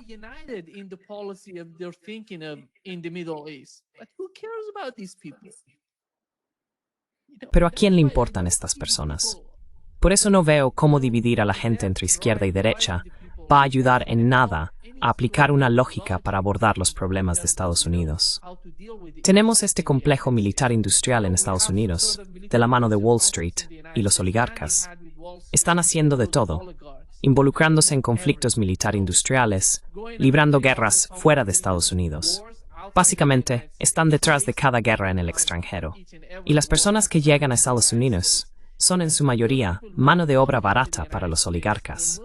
¿No crees que eso es lo que está ocurriendo en Estados Unidos? No, that's not the case. No, no es así. Los oligarcas no necesitan, veamos, ¿cuántas personas fueron admitidas durante los 4 años de Biden? ¿Fueron 14 millones?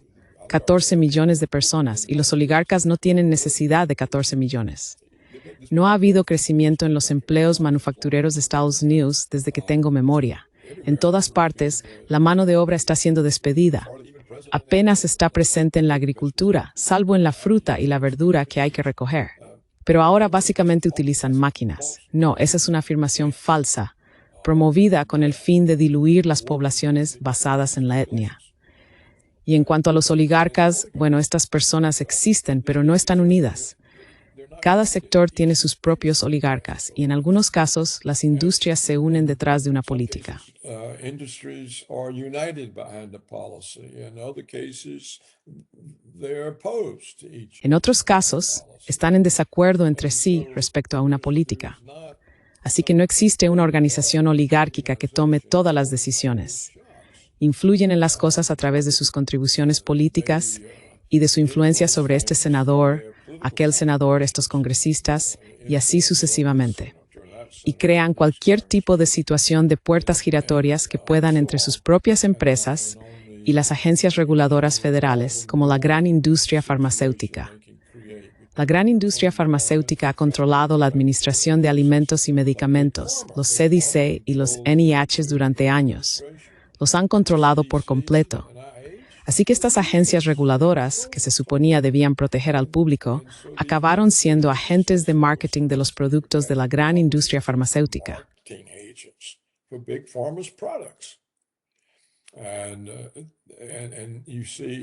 Y ves cómo la influencia de las grandes farmacéuticas se extiende de la misma manera a las facultades de medicina y a las revistas médicas, porque financian la investigación. Así que hay que verlo de esa forma. No existe una organización de oligarcas que dé las órdenes. La deslocalización de empleos fue impuesta por Wall Street porque querían más beneficios. Le decían a una empresa manufacturera, tienes que igualar el precio chino. Y esa era su manera de decir, tienes que reducir tus costes laborales al nivel chino. La única forma de hacerlo era despidiendo a tu plantilla, cerrando tus instalaciones en Estados Unidos, construyéndolas en China y contratando mano de obra china. In China and hiring Chinese labor. And at one time, the difference in wages was dramatic. En su momento, la diferencia salarial era enorme y generaba una rentabilidad extraordinaria. Por supuesto, eso también complacía a los ejecutivos de las corporaciones, porque el Congreso había impuesto un límite a cuánto se les podía pagar y que el salario siguiera considerándose un gasto empresarial. No se les podía pagar más de $1 millón a menos que fuera en función del rendimiento. Entonces empezaron a recibir bonificaciones increíbles, muchas veces superiores a sus salarios. ¿Y qué significaba basado en el rendimiento? Significaba que habías aumentado los beneficios. Así que todo empezó a girar en torno al rendimiento, aumentar los beneficios. Perdimos una fuerza laboral industrial, perdimos los sindicatos industriales que solían aportar equilibrio político, y así sucesivamente. Podría extenderme mucho más sobre esto. And so on. I can go on at length about this. I wrote a book, and there's a lot of it is in the book. Escribí un libro, y gran parte de esto está en el libro. Así que, volviendo a tu punto sobre que la izquierda no tiene ninguna influencia y que los liberales no son realmente de izquierdas, bueno, yo diría que en el 90% de los casos, los liberales se alinean con la izquierda contra la derecha. Muy pocas veces se alinean con la derecha. Fueron los liberales quienes malinterpretaron las intenciones de la izquierda y les permitieron hacerse con el control de la educación. Ahora tenemos facultades de derecho que enseñan a los estudiantes que la Constitución es un obstáculo para el progreso y que su función como abogados es usar la ley como un arma para revolucionar la sociedad. Eso es lo que les enseñan. Vemos lo mismo en las facultades de periodismo. Les dicen que su trabajo no es informar objetivamente, sino crear narrativas que ayuden a reestructurar la sociedad, casi como si estuvieran construyendo una nueva Torre de Babel. Life toward a Tower of Babel. So, and this is what they do. Así que esto es lo que hacen. Quiero decir, por eso ya no tenemos unos medios de comunicación reales. Tenemos gente que nos cuenta narrativas, y la narrativa siempre va en contra de Occidente, en contra de la civilización occidental. Se ve en todas partes, y ahora incluso es evidente en la estrategia de seguridad nacional. Reconocen que esto lleva ocurriendo tiempo y que es una amenaza. No se puede existir como país si todo tu sistema de enculturación enseña culpa y destruye la confianza en uno mismo. Una vez que esa confianza desaparece y estás lleno de culpa, ¿cómo puedes tener un país? No puedes. No tienes orgullo. Si no tienes ningún orgullo por tus logros y has perdido el respeto por ti mismo porque te dicen que eres un racista blanco y un explotador, el país está perdido. Este ataque lleva produciéndose durante décadas. ¿Y de qué se preocupaban los conservadores? decades. And what were the conservatives worried about? Oh, the Soviet threat. It was minuscule. Oh, la amenaza soviética era minúscula comparada con la amenaza interna de la izquierda. Y las universidades de hoy no se parecen en nada a aquellas en las que enseñé. No me acercaría a una universidad hoy en día. No hay nada que me llevaría a acercarme a una universidad estadounidense o británica. No tienen absolutamente nada que ver con la verdad o la erudición. No creo que la erudición siquiera exista ya. Todo es una narrativa al servicio de una agenda.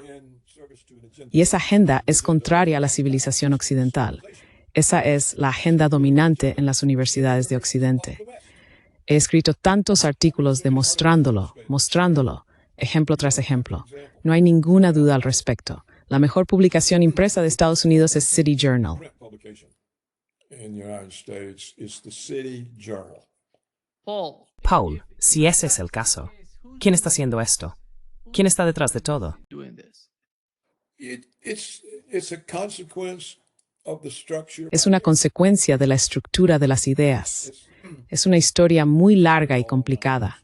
No intentaría en este momento explicártela ahora mismo, pero es el resultado de la forma en que ciertas ideas de la tradición occidental se desarrollaron. No significa que haya algún grupo organizado por ahí controlándolo o apretando botones. Funciona por sí mismo. Es simplemente la consecuencia, el resultado lógico de un conjunto de ideas a medida que se desarrollan. Eso es todo lo que puedo decir al respecto por ahora. Hace mucho que no doy una conferencia sobre ello. Tendría que prepararme y pensar cómo explicárselo a personas que de otro modo no tendrían ni idea de lo que estoy hablando. Es un trabajo intelectual considerable hacerlo, y el público para ello es limitado. Your audience for that is limited. So, Así que, si no crees que Occidente está siendo atacado, hay muchas cosas que no veo cómo podrías explicar. ¿Sabes por qué tenemos a los demócratas de izquierda y a los estados demócratas organizados para impedir que el gobierno federal deporte a los inmigrantes ilegales? Incluso usan la violencia para detenerlo. Aprueban leyes para bloquearlo. Así que aquí tienes a funcionarios demócratas elegidos a nivel estatal y local, poniéndose del lado de personas que han entrado ilegalmente en Estados Unidos, en contra del gobierno de Estados Unidos. Los demócratas están alineados con quienes han infringido la ley, han entrado ilegalmente y luchan por ellos contra el gobierno federal. ¿Cómo se llega a eso? Esto es una insurrección. Y no se puede hacer nada al respecto. ¿Por qué? Por la fuerza de la izquierda liberal. because of the strength of the liberal left. There's no support in the media for doing anything about it. No hay apoyo en los medios para hacer nada al respecto. No hay apoyo entre los intelectuales para hacer nada al respecto. Claramente, el Partido Demócrata ganó. ¿Por qué? Porque han sido adoctrinados durante medio siglo para creer que las personas blancas son malvadas y que el racismo existirá mientras existan las personas blancas. Y por tanto, hay que reemplazarlas. Esta es su política. Es lo que están haciendo y lo que han estado haciendo.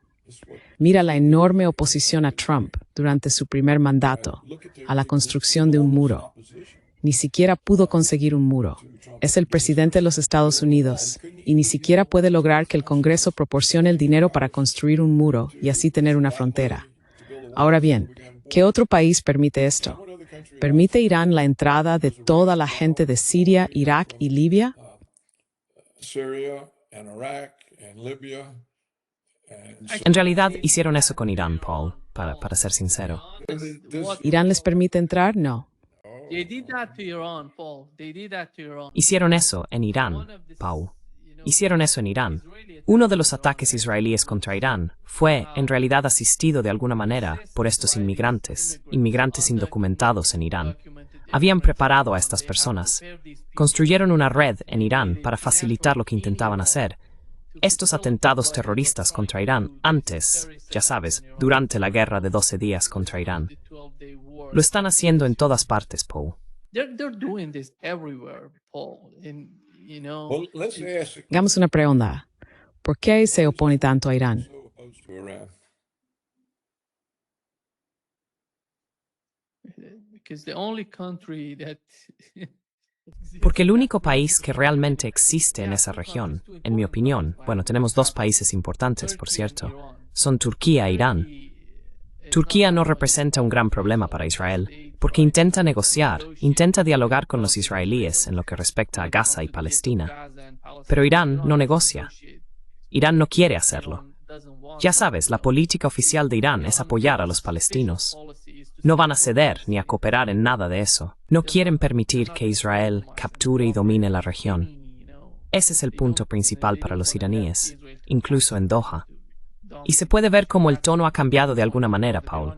Ya sabes, incluso los árabes. Mencionaste a los árabes. Arabia Saudí está hablando del tema. Qatar está hablando del tema. Ya sabes. Pero sin Irán. Qatar is talking about, without Iran, they feel it because they were attacked. Lo sienten porque fueron atacados. Sabes, cuando ven a Israel, después de un alto el fuego, atacando Líbano y Siria, Siria es la nueva. Sabes, HTS fue puesto en Siria por la CIA. Y después de todo eso, siguen atacando Siria. Sabes, en el caso de Gaza, en el caso de Cisjordania, no se trata de su propia culpa. Israel está intentando de alguna manera manipular toda la región, y no hay ninguna fuerza que se oponga a lo que están haciendo, excepto Irán. Ese es el problema con Irán. No veo ninguna otra razón, porque durante mucho tiempo me preguntaba por qué no hay una buena relación entre Irán y Estados Unidos. ¿Cuál es el problema? Creo que ambas partes se beneficiarían de algún tipo de acuerdo en Oriente Medio. Y la única razón por la que todo se reduce a Irán es Israel, nada más. Igual, el Lovisas es mucho más poderoso que Stand. Iran. So, Eso es correcto. you see, the Israelis have no. Verás, los israelíes no tienen ningún problema en actuar en su propio interés. No se pueden hacer los mismos tipos de afirmaciones sobre los israelíes que sobre la civilización occidental, porque eso se consideraría antisemita. Pero se puede decir lo que se quiera sobre la gente blanca, y no hay consecuencias. No hay manera de que te desacrediten como alguien lleno de odio ni nada parecido. Así que es temporada abierta contra la gente blanca y la civilización blanca, pero ni siquiera se puede criticar a Israel por genocidio. Y tenemos este tipo de situaciones que paralizan a la civilización occidental. Una persona blanca ni siquiera puede defenderse de una acusación, porque eso por sí solo demuestra que es racista. Himself against some charge because that proves he's a racist. So when you have Así que, cuando lo que antes fue la parte más importante del mundo queda tan debilitada que ni siquiera puede defenderse sin ser objeto de insultos, se puede ver cómo las ideas pueden deshacerte incluso con más eficacia que una conquista militar. No sé exactamente cómo llegué a esto, pero por lo que puedo ver, en muchos aspectos, los liberales están desplazados. Y si observas a los inmigrantes invasores que ahora sirven como miembros demócratas del Congreso, como fiscales, jueces y en gobiernos estatales y locales, son muy asertivos. En cualquier situación normal se comportan de manera escandalosa y aún así no se hace nada para disciplinarlos. and yet nothing is done to discipline them. No white person could behave that way in those offices. Ninguna persona blanca podría comportarse así en esas oficinas. Así que podemos ver que están ganando poder rápidamente, que están adquiriendo poder con rapidez, y es un poder hostil hacia el país anfitrión. Y debería reconocerse. La gente debería ser consciente, debería haber alguna forma de darse cuenta de que esto existe y de que representa una amenaza. Y sin embargo no se comenta. Pero Trump, en su estrategia de seguridad nacional, habla sobre el borrado de la civilización occidental, de Europa siendo simplemente borrada. Y por supuesto, esto es lo que el novelista francés Jean Raspail dejó claro que ocurriría en su libro de 1973, El campamento de los santos. Dice que Occidente ha terminado, que se ha acabado, que es solo cuestión de tiempo. It's finished. It's gone.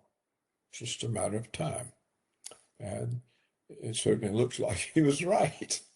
Y sin duda parece que tenía razón. Pero mientras tanto, quizá tú y Larry agotasteis la estrategia de seguridad nacional de Trump. No lo sé. Sin embargo, me parece esperanzador si tiene alguna influencia. En otras palabras, si se traduce en las llamadas negociaciones de paz sobre Ucrania entre Putin y Trump, implica que Trump verá el atractivo de las propuestas de Putin y que ese sería el modo de poner fin al conflicto, de acuerdo con la estrategia de seguridad nacional de Trump. Pero quién sabe. Como hemos dicho muchas veces, los presidentes no son tan poderosos. Hace falta un movimiento. Y la cuestión es, ¿hasta qué punto estaría comprometido el gobierno de Trump con esta estrategia? To this strategy would Trump's government be? That's why I was asking Larry where did it come from. Por eso le estaba preguntando a Larry de dónde viene eso. Bueno, si uno mira los libros que se publican, los artículos que se escriben, los planes de estudio en las universidades, no encuentra afirmaciones positivas sobre la civilización occidental. Simplemente no las encuentras. Han desaparecido. Encuentras fragilidad blanca. Y la persona que escribió eso ahora ha publicado un libro sobre el racismo amable, diciendo que incluso los demócratas progresistas son racistas, pero intentan ser amables al respecto. En otras palabras, no hay nada que una persona blanca pueda hacer para no ser culpable de racismo. Y esta idea ha tomado completamente el control de la izquierda liberal, por completo. Esa es su idea, y todo lo refleja. And everything reflects it. So the effect is Así que el efecto es destruir la confianza de la gente blanca, y con el tiempo de algún modo son degradados. Ya no tienen las mismas protecciones ante la ley. Mira, justo el otro día, un inmigrante invasor que había apuñalado a un hombre en un tren varias veces fue arrestado por el cargo que fuera, intento de asesinato o algo así, y llevado a juicio. No había ninguna duda sobre las pruebas. Todas las cámaras de video lo mostraban. El hombre apuñalado no había hecho nada, era blanco. El tipo negro que lo apuñaló claramente lo hizo sin provocación, simplemente otra persona trastornada. La vida se parece seguir así continuamente, día tras día en los trenes y el metro. day after day on the trains and subways.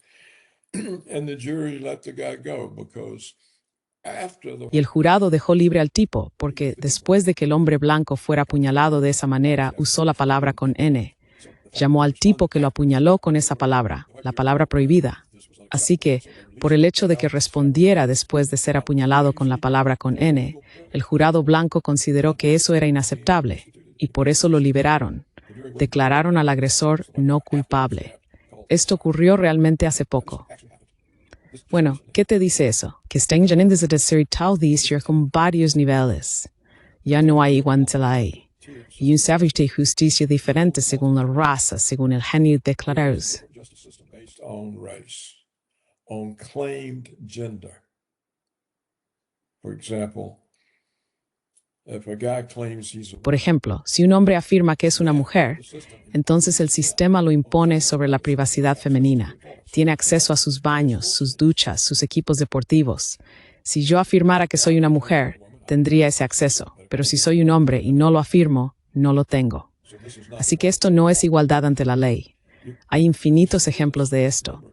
Tus derechos dependen de tu preferencia sexual declarada, tu género declarado, tu raza. Se puede discriminar a las personas blancas en las admisiones universitarias, en el empleo y en los ascensos, pero no se puede discriminar a las personas negras por esos motivos.